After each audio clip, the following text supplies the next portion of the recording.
Le prince Harry a bu tequila sur tequila lors d'une soirée très arrosée en 2015. Le prince Harry a aidé une playmate ivre à sortir d'un buisson. La playmate se souvient que Harry buvait comme un animal.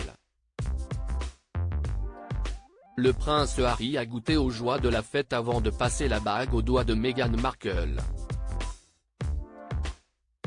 En témoigne une playmate de la célèbre page 3 du Sun, une institution du genre où des mannequins dans leur plus simple appareil exposent leur forme généreuse depuis les années 70. Ancienne égérie du tabloïd, Nicola McLean s'est retrouvée à trinquer jusqu'à plus soif avec le fils cadet de Charles III lors d'une soirée organisée pour le 30e anniversaire du rugbyman James Haskell. En 2015 j'étais très ivre et je suis tombé dans un buisson en partant.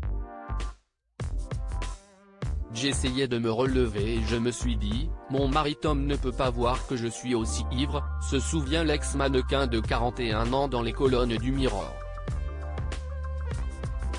La suite de la soirée n'a pas été très glorieuse, puis Harry m'a tendu la main et m'a attrapé. Je lui ai dit, ne le dis pas à Tom, et on s'est pissé dessus en riant. Nicola McLean note cependant que s'il buvait comme un animal, le duc de Sussex ne demeurait pas moins un homme sympathique avec qui se saouler dans ce genre de soirée bien arrosée. On a littéralement bu tellement de tequila qu'on en a manqué. Puis Harry et Tom ont essayé de trouver un moyen de sortir en douce pour en avoir plus.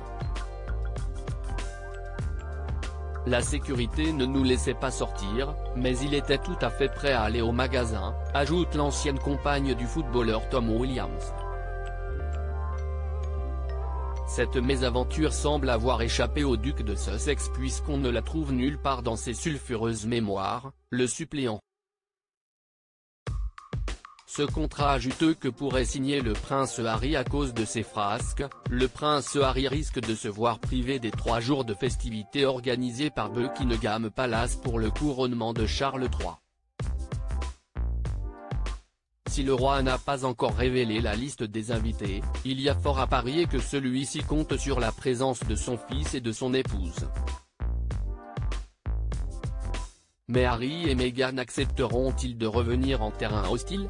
S'ils décident de ne pas frayer avec les Windsor, le duc de Sussex aurait l'occasion de signer un contrat lucratif de plusieurs millions de livres sterling pour commenter la cérémonie du couronnement de Charles III à la télévision américaine, selon le Mirror Express. Carton d'audience assuré.